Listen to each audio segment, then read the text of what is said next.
Just when you think the Labour Party couldn't sink any lower, well, they always managed to.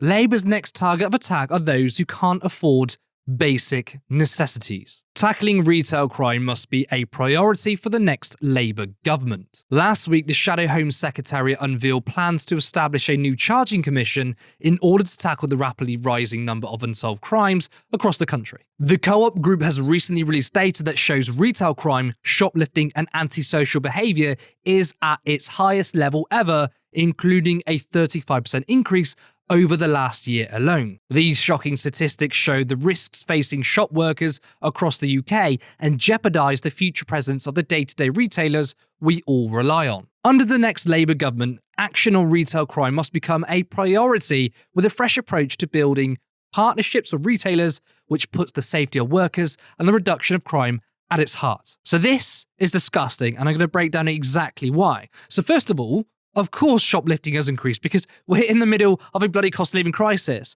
So rather than clamping down on those who are forced to steal food, supplies, and just basic stuff to survive, the priority should be lifting people out of poverty. But Labour's priority is to go after poor people. This piece in Labour list really pisses me off because the message in this is that they think going after shoplifting is a priority, that it deserves its own article. Where's the Labour list articles on how people are treated on universal credit? Where's the articles on how they are treated by the DWP? Nothing. But this goes further because this isn't one of Keir Starmer's speeches on violent crime in which he's trying to win over certain sections of the public. That's a little bit different. Now, even though I want to hear politicians talk about why violent crime exists, we know Starmer doesn't have the material analysis as to why it does. But this isn't about violent crime. Now, I went through the whole article. Not once does it mention poverty. Not once does it say that some are forced into these actions due to their situation. It completely ignores it. There are, of course, some people who steal who aren't desperate, but I honestly don't care about that. And the reason being is that those who are in a desperate situation will be lumped in together with the other lot. You think the police or security workers will be able to differentiate between them? All they're going to see is someone shoplifting. And suppose they can, because someone stole a loaf of bread and obviously, common sense, they're not part of some organised crime.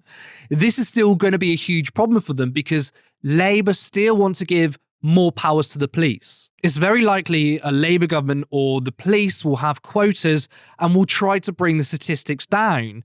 Well, what do you think is going to happen? The police are going to go after anyone, regardless if they're desperate or not. And it's going to be vulnerable people who are most likely to be caught because they don't know what they're doing. It's not like they will be, skilled in the art of stealing, right? Now, the article also says that Labour want to work with retailers, which to me, all this says is that they want to clamp down on people to protect profits of giant supermarkets. Well, guess what? These stores aren't going anywhere, and certainly not because of theft. That amount of loss wouldn't put a dent in their profits. I really do hate Labour just as much as the Tories, and if anyone calls me a Tory enabler, I don't care. I don't care what hardcore Starmerites think. Half of them didn't even vote Labour in the last election. Some of them have never even voted Labour before. The biggest Tory enablers are the current Labour Party.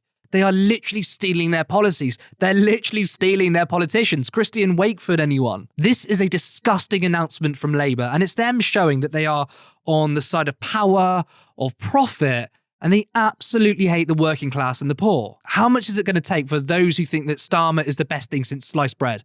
What has he got to do to convince you that he's a Tory? He's literally a Tory. I'm sorry to say, if you're struggling to pay your bills, if you're on universal credit, you are going to be hammered just as much under a Labour government as a Tory one. Now, I'm not going to be voting Labour. I can't in good consciousness vote for a poverty-denying political party. And since I'm in a safe seat, I'll probably go for the Greens. But, they're not perfect, but they are far better than the shower of shite that is the Labour Party.